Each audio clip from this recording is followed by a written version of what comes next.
now for Utah's most accurate forecast with Alana Brophy. Weather rates certified 11 years in a row.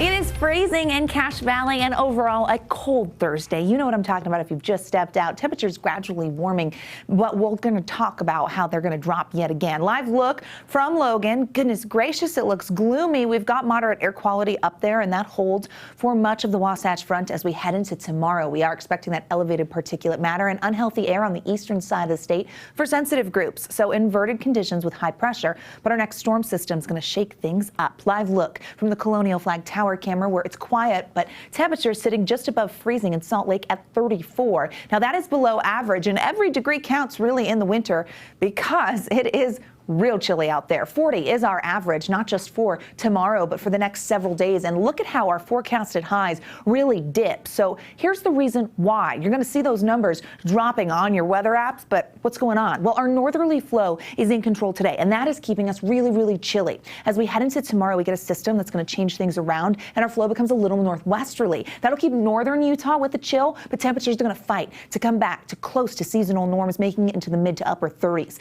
As we roll into Saturday, you're thinking, okay, not so bad. The cold is going to be there for the northern half of the state, but then we start to see Arctic air to the north. It is going to make another appearance in Utah and really drop down temperatures as we start next week. Here's your early warning so you know what to expect, because we're going to have a few days with daytime highs really below average in the 20s. So high pressure and control, increasing cloud cover from the north. That's a good indicator of where our next storm system is coming from. It's going to be dropping in from the north, bringing with it the potential for some snow. That's why this new winter weather advisory was posted. It goes into effect for mountains north of I-80 at 5 a.m. tomorrow and will hold on until 5 p.m. Saturday. So we are looking at decent accumulations, and the further north you are, the higher your snow totals are going to be with this system. Now, it's not a huge heavy hitter, but it's going to put down some decent snow, and we've got cold conditions, blowing snow at that as well, because we will get gusty winds with this system. As we get through tonight, we could start to see a few light showers up there right near the state line. Southern Idaho definitely going to be dealing with that. Snow showers possible overnight in northern Utah, which means slick conditions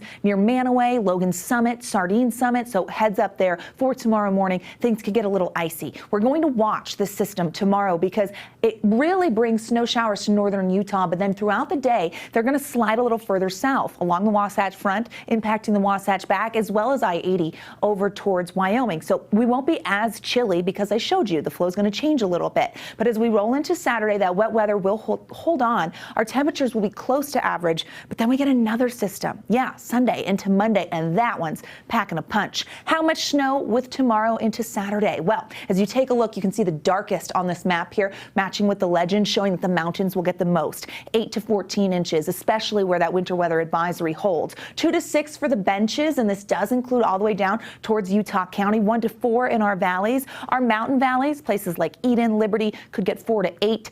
Again, the further north you are, the higher your totals will be. So you'll be on the high end of that spectrum. 30s for tomorrow, a little closer to where we should be. Really cold and vernal where they're socked in, and we have seen really that haze and smog wanting to hold steady. 30 in Price, 30s and 40s for the I-15 corridor. The southern half of the state, 48 in St. George, still below average, but the warming trend holds on there with a little more sunshine. Here we are getting back into the 50s in Washington County. Wet weather comes back Monday and into Tuesday. For the overnight, that brings mixed precipitation potential for Washington County, and we get cold. St. George, a day with highs in the 30s. Look at our numbers up north, 20s. We are going to feel that. By Tuesday, we lose the chance of precip, but Burr and those 20s stick around for a day or two. So we definitely hold on to frigid air as we roll through next week. Active skies kicking off tomorrow for portions of the state and holding on for your weekend. Stay on top of the forecast.